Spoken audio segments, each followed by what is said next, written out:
Hey,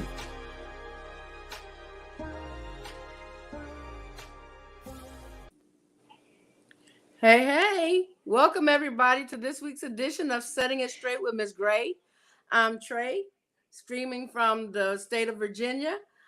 Miss Gray is not going to be able to join us, but I got my girl Tommy, my co-host for the night. Tommy, how you Hey, doing?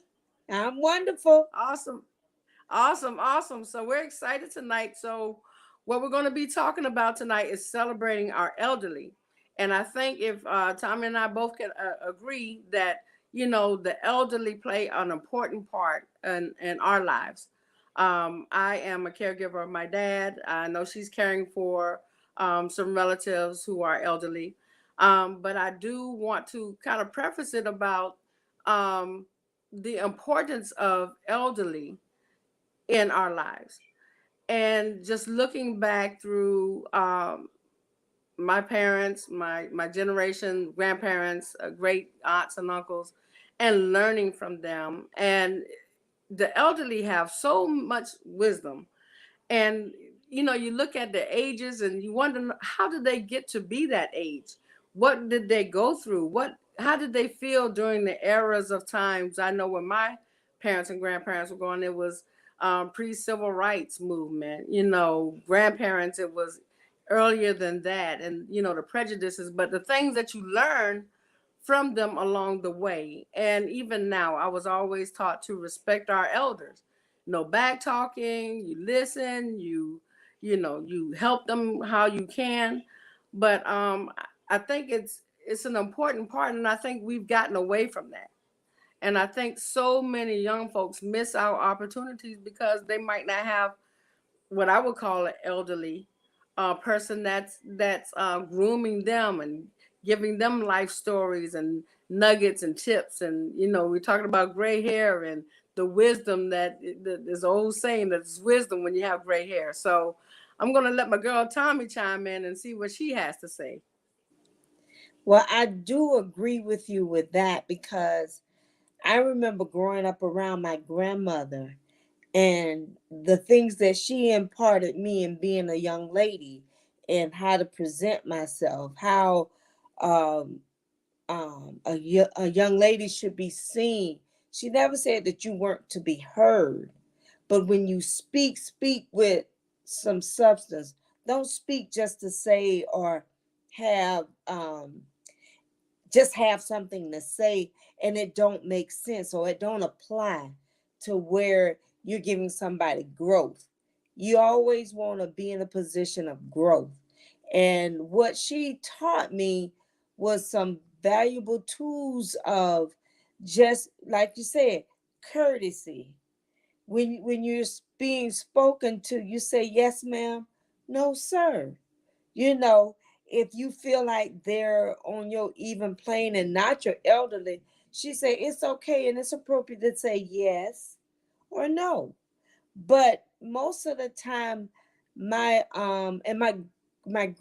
godparents, I had godparents where I was ordained in church with my godparents, and they taught me some very valuable tools of being able to listen and understand, see where we come from, and gave me a lot of my history back before.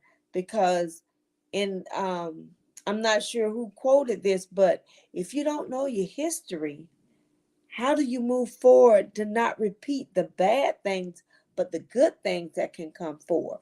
So it's just a whole lot of things that you can learn from elderly, and they're to be celebrated.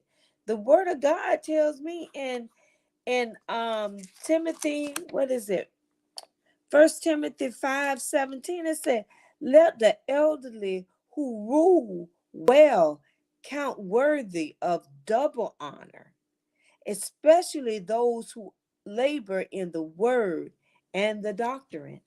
They knew the word and they was trying to continue God's word by letting the youngers come up. And it's best just listen sometime. You hear some incredible stories, you'll be like, but how, and your question be, but how did you, well, what happened? And who did? You know, so that you be engrossed in it. It is an awesome thing to have an elderly give you some history. And just on a side note, when I worked in Virginia and I worked in a hospital, which back then, unfortunately, it's not there anymore, Norfolk Community Hospital, I met this 98-year-old young man, and he was telling me the history back of Miss Mary Cloud Bethune and Booker T. Washington. He went to Tuskegee. He was a student at Tuskegee. He said he remember watching um, Booker T. He stayed in the basement and said there used to be just a ledge down in the basement where he would put his plants to receive the sunlight and watch them grow. He said that was an amazing time back then. And I could only just imagine, the different things they had to deal with just to be able to get a higher education, to better themselves. And I wish more of our young people could learn from that to do better. Wow. That thanks for enlightening us with that, Tommy. But I also want to just think about some of the things that, the elderly, the different stories and the songs and understanding history. And I get back to that because I think some of our young kids don't experience that, don't have time for the elderly. And I don't think for a lot of the elderly, it doesn't take much.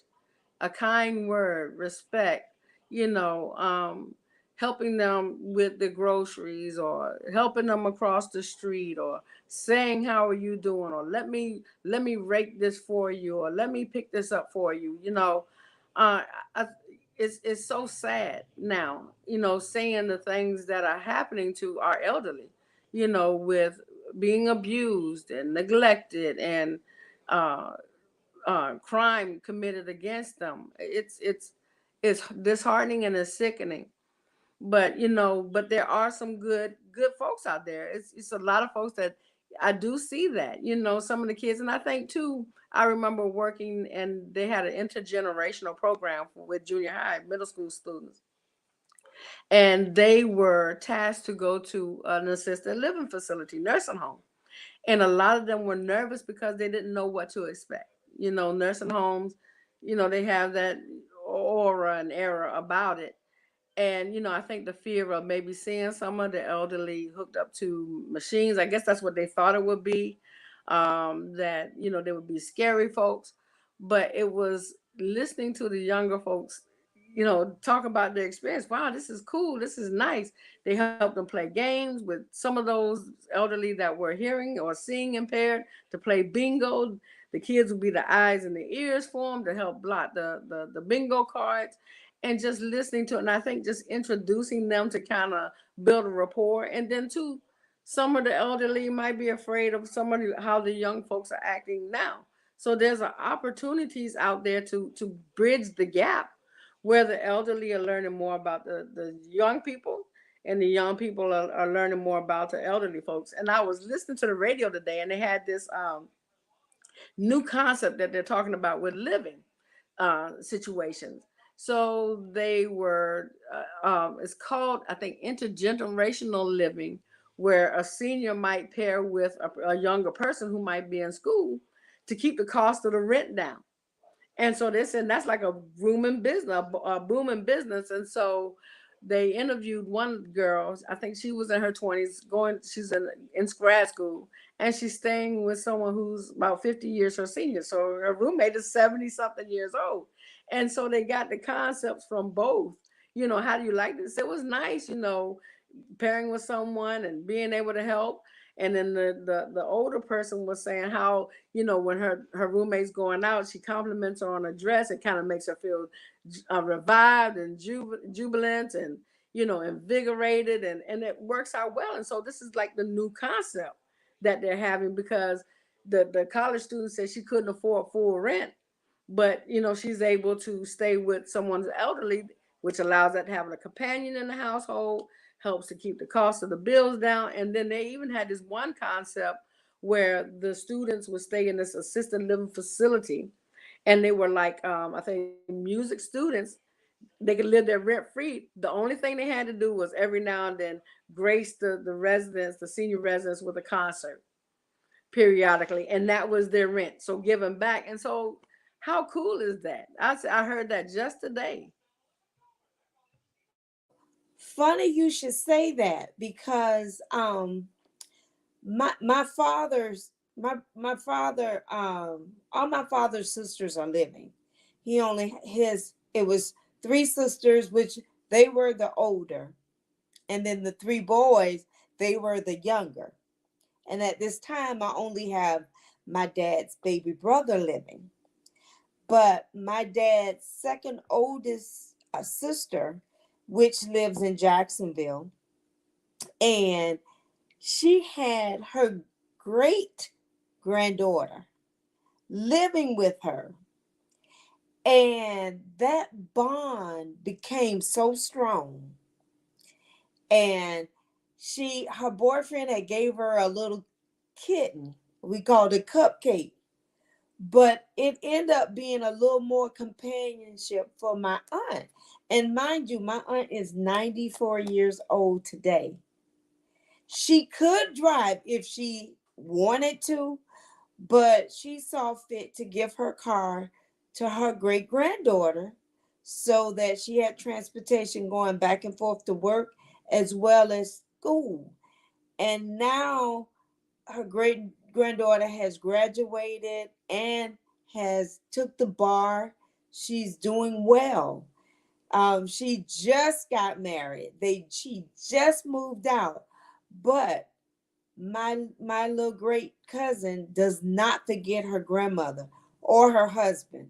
They go over, he washed dishes, they cook, they make sure grandma have this, that, and the other. They Cupcakes stay a little bit with her and a little bit with them. We call them Cupcake, but it acts like that cat looks like a pound cake, really. But that's why I say pound cake.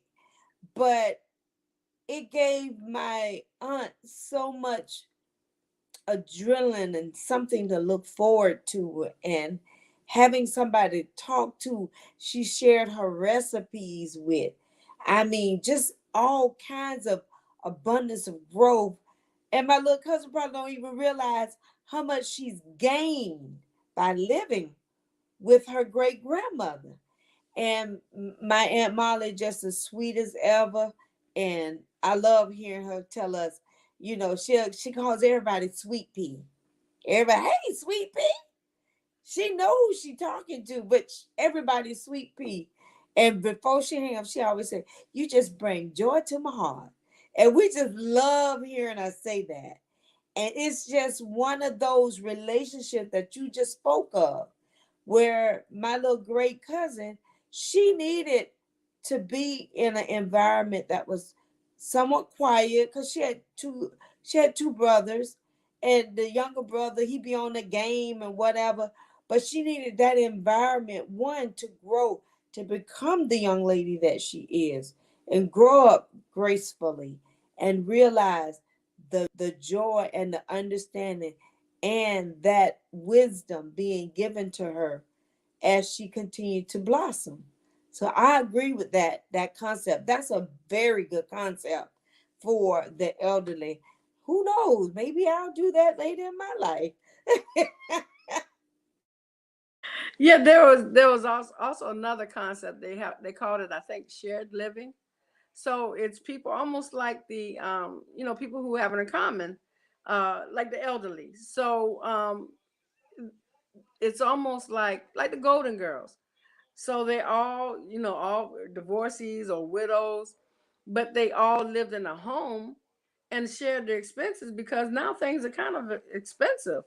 If it's not the rent, the utilities, the mortgage, the upkeep of the house. And it also provides company, like you said, Tommy, which I think is very important for anyone, young or older. to kind of have that stimulation going on, going on, someone to talk to. And I think with the pets, that's a great idea. They have, I think, companions sometimes with in the assisted livings if they're able to. They might have like a house pet, or senior living. They might allow the pet, because that becomes company. And I know it's funny because with my dad, my cousin has a dog, and we had one dog, and I know in my our lifetime, and my dad, I think, grew attached to it. First didn't want it, then grew attached to it. And so when the dog went on, he said he didn't want anything, any a goldfish coming in the house, because I guess it just kind of bothered him. But my cousin has a dog that my dad actually has grown attached to. And so sometimes my sister would dog sit, or whatever, we call it Teddy sit, because his name is Teddy. And Teddy would sit on the bed with my dad, and my dad would come and, Teddy, you're heavy, or Teddy was very protective of my dad. So when we go to give him his insulin or take his blood sugar, Teddy's like, okay, what are you doing? What are you doing to my uncle? And was like a guard. And I think seeing my dad light up, when Teddy would come and perk up, and speak to him, and Teddy was right there at night. Teddy was right there by my dad's side, lay down right beside him. And I think just to see that particular bond, and I think about that, you know, how would I be when I get older? How am I gonna feel? And I think a lot of times we neglect to think about, we're gonna get there at some point. And so you need to treat people the way you would want to be treated. It's just common courtesy anyway, but we all hopefully will cross that path, that we want to be treated, and fairly, and in a safe environment, and that we don't want to feel like we're scared in our own home, because people are cruel. You have a lot of people in cruel, and I like the concept of the shared living, because it gives some type of comfort, and knowing that someone else is in the house with you, and giving that bond and that conversation and that humor, and that, especially with the Golden Girls, they had a problem to solve to get the cheesecake. And they would just solve the different problems, and it's just great. And remember they used to get the ice cream and eating out of the tub of ice cream, just melting their troubles away and talking it over and sharing. And that's what it's all about. um I think about the elderly when they've been married so many years, 40, 50, some 60 years of marriage, and it becomes kind of heavy on them when that other partner, leave. And that's where I remember when my stepmom passed away. My dad and my stepmom had been married for like 46 years, not quite 50. And I used to come and tell my daddy every day, Daddy, you still got something to live for. Don't die. I'm holding on to you. You still got something to live for. Because I didn't want him to think, okay, my love of my life gone. What am I here for? What role did I play? But it became so much fun and enjoyable to be there with my dad, sitting, sometimes talking or teasing or just taking a selfie. you know, Dad, let's take a selfie. We're gonna send this to Uncle B. Dad, or either when we used to take the 2-hour trip to go see his other brother that unfortunately passed 8 months before he did. We would take a trip and he just light up seeing his brother. Just he light up when his sister came, and I used to try to still call her cause for a while it wasn't enough for him to pick up his little phone and call his sister and just, hey, how you doing over there? What you doing over there? What you cook? You know, just the communication between the two of them. And that's why I always continue to call her and see how she's doing. see what she's up to. She said sometimes she said, I don't quite feel right today, but I'm gonna keep on pressing on. Keep pressing on because I'm with you. Let's press on, and give her that encouraging word. And I think a lot of times people, like you said, don't have nobody come see them when they're in a facility. But I remember when I had a Girl Scout troop, we would go like every other week, month, and orchestrate their bingo. We would always go during Christmas and have caroling. We would always go certain times of the year. I'm trying to say like back to school time when we're just going back, and we would give care packages to them, and they thought so much of that. And it was just a little simple toothpaste, and maybe a perfume, or maybe a air freshener, or whatever we have collected. Or either like one time I think we gave socks, cozy socks to the elderly, and the girls enjoyed it. They didn't quite understand the concept of why they were doing it, but they enjoyed being with them. And a couple of them they would call Granny. They enjoyed calling, "Where's Granny? Where's Granny?" Or they would even see them like in the local grocery store and would speak to them. And that made those I say mature young people even more appreciated, because we didn't know what their their family situation was like, because that was not our goal to find out and get in people business, but it was for us to bring joy and laughter and song. We would always sing certain songs with them. We would take our recording, because none of us played the piano or anything. Or if an elderly played the piano, we would sing songs along with them. And it was just great. It was just an awesome time taking cake and letting them have cake and ice cream. I know it's probably a little different now, but during that time, it was it was fulfilling for the girls as well as for the seniors. And it's a great time to reconnect with seniors, and those living situations where it's helping both of them out. I think that's an awesome idea, and that might be something that I might need to let Miss Gray know, and maybe we can start something up like that with even with the new program that she has, that she's waiting, someone to call and just speak and talk about, or get some new ideas to see how can we help the elderly and give them, because you'll never know how much joy and inspiration it is for them, to give them encouragement to see another day, to know that they're being sought after, to be brought out, to talk to give their story, to tell what when they were little girls, when they were Girl Scouts, and all. It's just one of those things that is amazing, and it makes life worthwhile.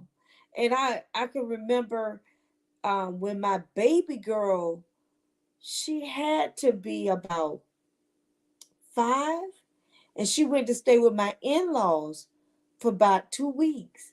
And my mother-in-law mother was there with them.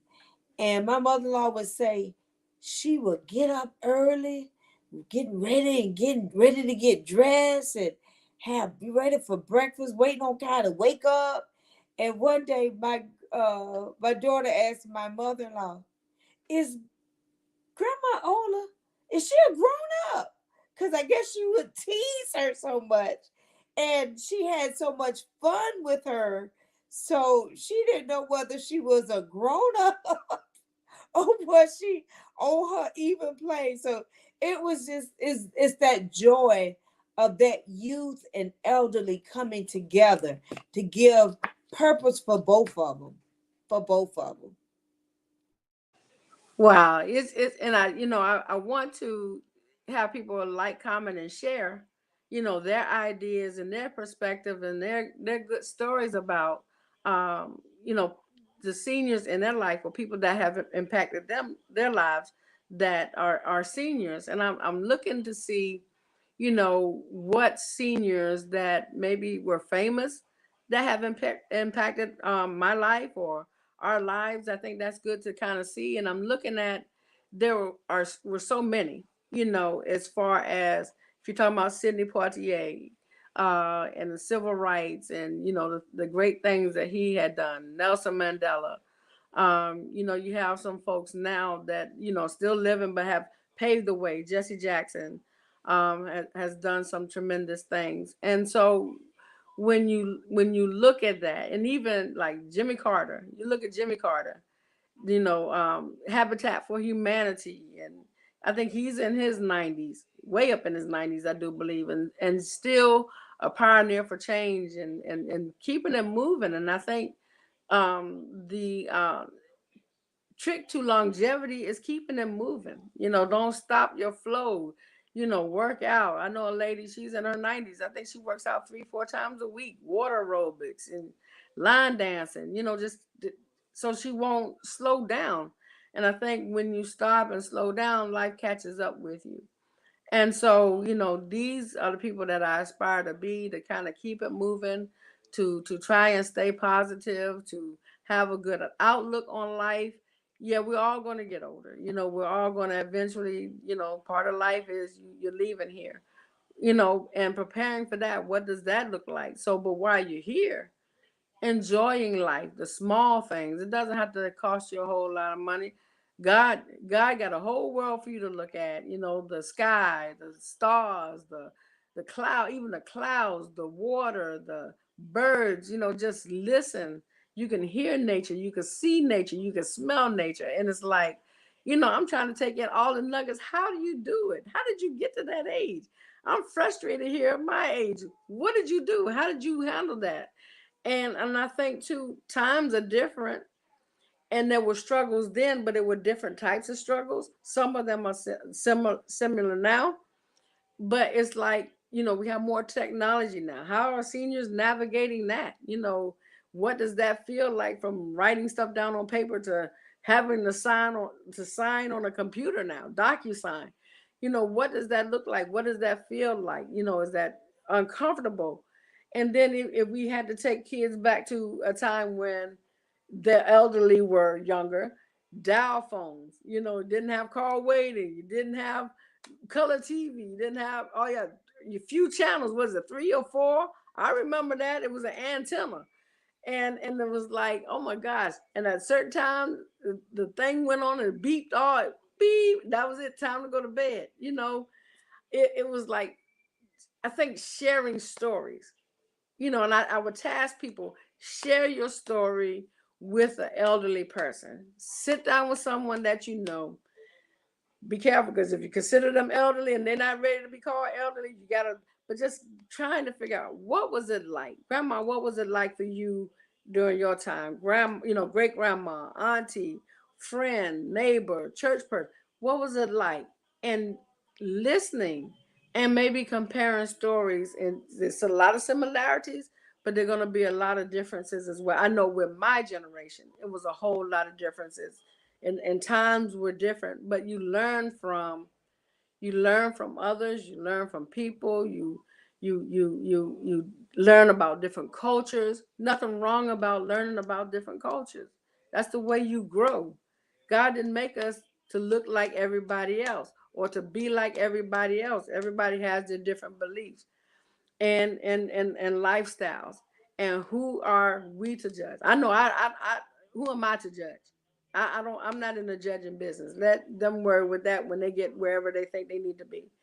But that's my perspective. But I think too, learning, learning, especially from the elderly. Funny you should say that, because a friend of mine and I, his brother came by to visit, and we all run. And so we were talking about the elderly running because we was like, time we ain't, cause we want to just get across the finish line. We want to, end strong and make it, and like me and the brother was saying, we have no desire to do a full marathon, but those that do the full marathon, like the Boston and all that, you see those elderly people or mature people running this race. They had to qualify. And it's amazing. It's amazing to see the ages that qualify, for the marathon. So you be like in awe. I just stick with the most I'm gonna do is a half. I'm not going further than that. But I love when I race, when I run, and I see the elderly out there, and they just got their little pace going, and they just going, and they just go. I mean, they just look amazing, and I be like, okay, I need to be like that when I get that age. I want to be like that when I get 80. I have my dad's baby brother started running at the age of 60. He had retired. He worked for the U.S. Postal Service up in Pittsburgh, and he started running then. And I was like, Uncle B, you always ran? He said, no. And he just smiled and laughed. Yeah, I just started when I got 60. What? But him and his friends, and he lived in Pittsburgh, where there is snow on the ground at least 6 months out of the year. So I'm like, how do y'all? He said, oh, we get out there and we get to run in and da da da da da. I said, wow, amazing. When it's too hot, I don't want to run. And he's talking about cold. I definitely don't want to run in the cold, but he does. But it's the joy of honoring them, showing how much we appreciate them, thanking them for them paving the way for where we are today. Because some of I must say, the bumps and bruises for our our before the baby boomer era, they went through a lot, but they stood and kept standing. And that's what makes them so amazing today. When I think of the Martin Luther King, the Coretta King, when I think about the Shirley Chisholm, when I think about the Mother Teresa and the different ones, how to say, philanthropists, that, yes, and the ones that the Nobel Peace Prize winners, I'm sure there's a young man or woman striving to be in their shoes, but those are some big shoes to fill. Look, young people, you can do it despite all that's going on today. Make a difference. Make a difference. And I just want to leave this with you all. I just found out one of my classmates did the commencement for FAMU in 2020, and it was virtual because during that time, by mid-March, everything closed, shut down, kids went back home. They resulted in some virtual classes to finish as it went on. And if you look at FAMU commencement speaker and hear her message, it is phenomenal because it's talking about today's society. And she was a rattler back in that time with her day, but it was nothing like what they went through. You know, having my niece would tell me, I had two gone, but they came back. My house was almost empty. But just to think of what you went through from 2020 to now, then listen to an elderly to see what they did back in the early 19s. You know, even to the point of the 1960s, the 50s, the 40s. If they're still living and they're in their sound mind, because we got quite a few mature people that are still living in their hundreds, 102, 104. I mean, the most I've seen, I think it was a lady, I think she might have been 106. I'm not sure. She was either 104 or 106. And I have aunts that are now all in 90s, all of them. My uncle hasn't made it to 90 yet, but all my aunts are 90s. They are living with their children, their adult children, but it's just being able, like my dad would say, if you got time, let's talk. Let's talk. Let me tell you about my day, and you tell me about your present day. And like you say, let's see and compare how different, but yet so much the same. It could be one of your eye opening moments of your life, even at my age. I listen to my Aunt Molly because she tells us things my granddaddy used to say. And one I love reciting, where she said, my daddy used to tell us, you let them run their mouth while you run your business. Because no matter what, that is what gonna get you through by you continue on the path you supposed to be on. Stop listening to all the hearsayers. Know what your business is and go on and do your business.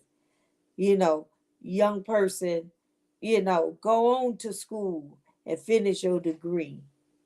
You know, I enjoyed watching a couple weeks ago Tamron Hall, where she had a mother and a daughter finish MD school together. They did their residence together, bouncing information off of, and that's two different generations.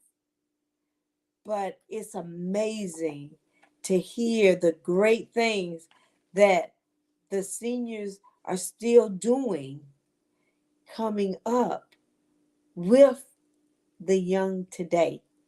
And that's one of those great gifts that God has given us, to have that longevity, that strength, that knowledge, to share and give. Just like you share, like, because we want you to hear and give us feedback so that we know what you think. Or like you say, what's your story? What's your family story? Where did your family come from? You know, my daughter and I are been talking about it, and maybe we need to think about it next summer. We want to go to Utah, where they have all the books of all the ancestry, and start researching back from my mom and my dad. I got a lot of my dad's history because of my Aunt Molly, but learning a little more about my mom's history and my great grandmother and my great great grandparents, and on and so forth. So I look forward to doing something like that, and we sharing that time of learning, because we said we're gonna do that. I'm gonna bring that back up to her. That sounds good.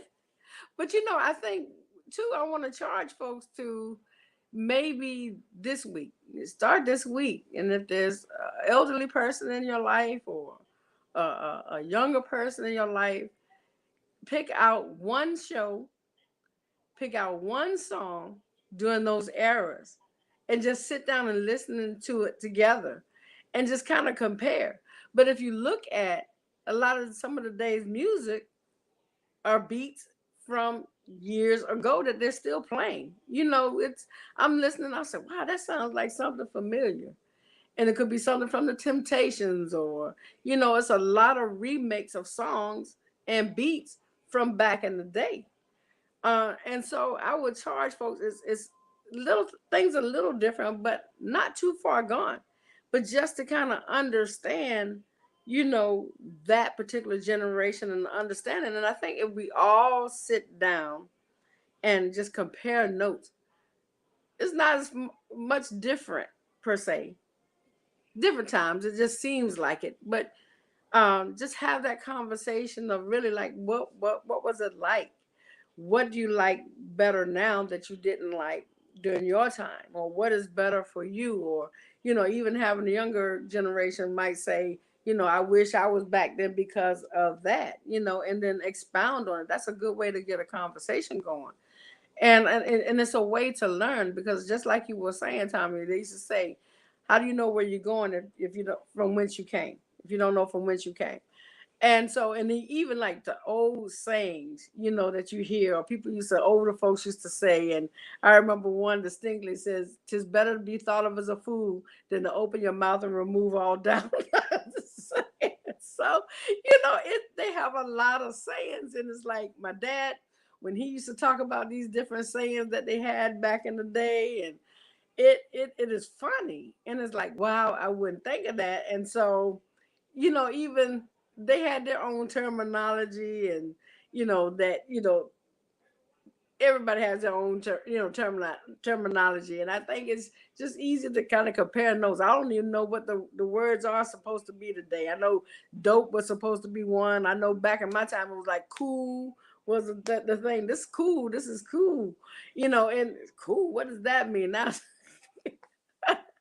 So I guess even learning the jargon, trying to figure out what it is, and just finding common ground. And I think too, just learning all you can, from the seniors, and really, because they have a lot to offer. They really have a lot to offer. And going to different reunions and seeing them dance, I said, wow, go ahead on. I like that. Think they can't move. They have a lot of moves. They love music. They bop their head. They snap their finger. And I love when they really try to reminisce from when they were coming up.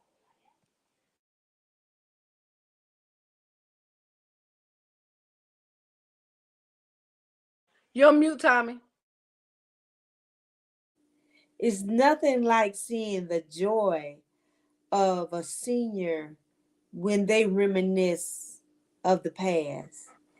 And I like those movies when there's somebody narrating and he talks about what was going on during that time and where they came from, and what it's just a joy. And it's one of those things that I really enjoy. I'm a history buff. I love history. I love hearing old stories or reading about back in the day and times, and learning the struggles some of them had, and then seeing where they are today.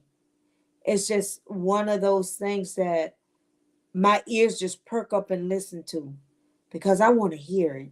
I want to know where you come from, so I can see how I can navigate to where I can go. You know, it lets you know sometimes people say it, but the sky is really the limit.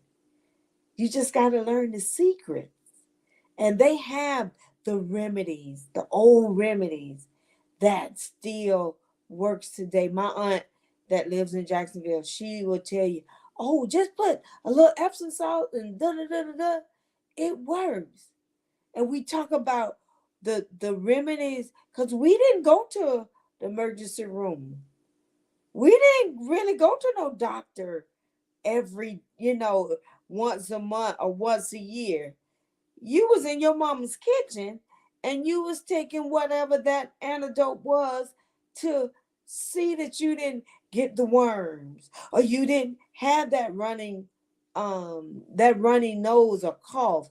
And we ran around here barefooted, you know, enjoy dirt and all this. Cause I never forget my oldest daughter. I said, "Mama, why she got so much dirt?" She said she need to eat her share of dirt, not realizing it was building up her immune system. Did not know, but that's what my mom was telling me. And I was like, oh, wow. I mean, certain things, I remember we used to have this. My grandma used to give us this teaspoon of sugar and 5 drops of whatever that was. That would just be, and you better not spit it out. You better swallow it.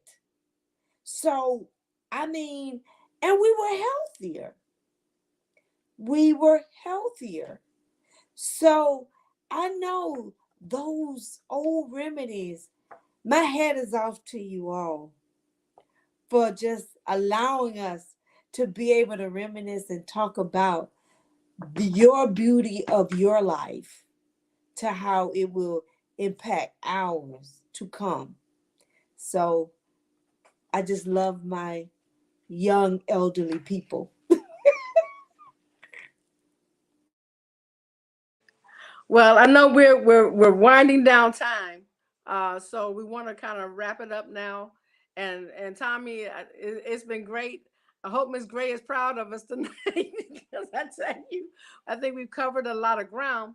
But I think if I had to pass down anything, and I don't have children, but I do have nieces and nephews, great nieces and nephews. So it's try to learn as much as you can and try to enjoy as much of life as you can. And like I said, it doesn't have to be a cost to it, but just trying to, find ways to spend time with family, to learn about family, getting to know family, letting them know who their cousins are, the aunts, because life is not promised. And so I just want to leave on that note. So Tommy, I'm gonna let you wind us down, and I think we'll be done after this. Well, people, we thank you for tuning in another week. We'll be right back next week, same time, same place, with Miss Gray back in living color, sharing her great knowledge and understanding and her prophecies in certain ways. But just remember, love that senior, celebrate that senior. Let them know that they have great value in our lives today as well as what's to come. And just enjoy life and stay safe, be good, and continue to pray. And I just want to add again too. Please like, comment, and share. We'll come every Mondays at 7 o'clock live, setting it straight with Miss Gray. And also, please give any comments that you have about on this topic, if any topics that you want to see, and also if you're interested in the care circles, please email Yes. Miss Gray. Can we run maybe the email again? There he is. And please get the information and just email Miss Gray if you're interested in the care circle. So this is our time for tonight. Thank you for tuning in, Tommy. It was great seeing you. Great seeing Yes. you. And thank you for for our sound man, our producer in the background. Really Yes. appreciate you. Yes. And thank you for everyone who's making this a success. Until next time, have a great night. Good night. Bye Good night, bye. everybody.